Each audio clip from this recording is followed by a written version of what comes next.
যখন রাষ্ট্র ছিল অনিশ্চয়তার মুখে, যখন সড়কে ছিল আগুন, যখন প্রশ্ন ছিল কে গড়বে দেশের ভবিষ্যৎ, ঠিক তখনই আবার সামনে আসে সেই চেনা শক্তি, বাংলাদেশ সেনাবাহিনী।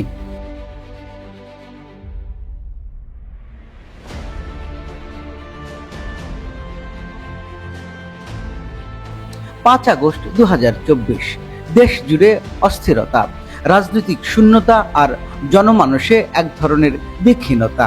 ঠিক তখনই সেনাবাহিনী নেমে আসে পেছনের শক্তি হয়ে, সহনশীল, সংযত ও সংগঠিত ভূমিকা নিয়ে।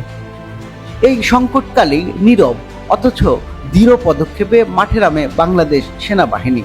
না সামনে থেকে শাসন করতে নয়, বরং পেছন থেকে দেশকে রক্ষা করতে। হঠাৎ করেই নামেননি তারা, বরং সুচিন্তিত কৌশলে একের পর এক কাজে সহায়তা করেছে পুলিশ ও প্রশাসনকে। অচল শহরে ফেরাতে চেষ্টা করেছে যান চলাচল, সহিংসতা প্রশমনে স্থাপন করেছে কৌশলগত চেকপোস্ট, জনগণকে দিয়েছে নিরাপত্তার আশ্বাস। শুধু রাজপথ নয়, বিদ্যুৎ, জ্বালানি, গ্যাস সরবরাহে যখন নেমে এসেছিল বিপর্যয়, তখনও পাশে ছিল সেনাবাহিনী।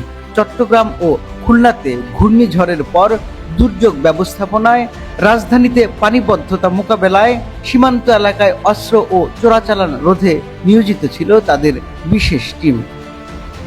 বিশেষ করে নজর কাড়ে ছাত্র জনতার পাশে থেকে সেনাবাহিনীর দায়িত্বশীল ভূমিকা। বিশ্ববিদ্যালয়ে শান্তিপূর্ণ পরিবেশ বজায় রাখতে তারা সহায়তা করে প্রশাসনকে, শিক্ষক শিক্ষার্থীদের যাতায়াতে দেয় নিরাপত্তা এবং শিক্ষার স্বাভাবিক ধারায় ফেরাতে তাদের উৎসাহিত করে।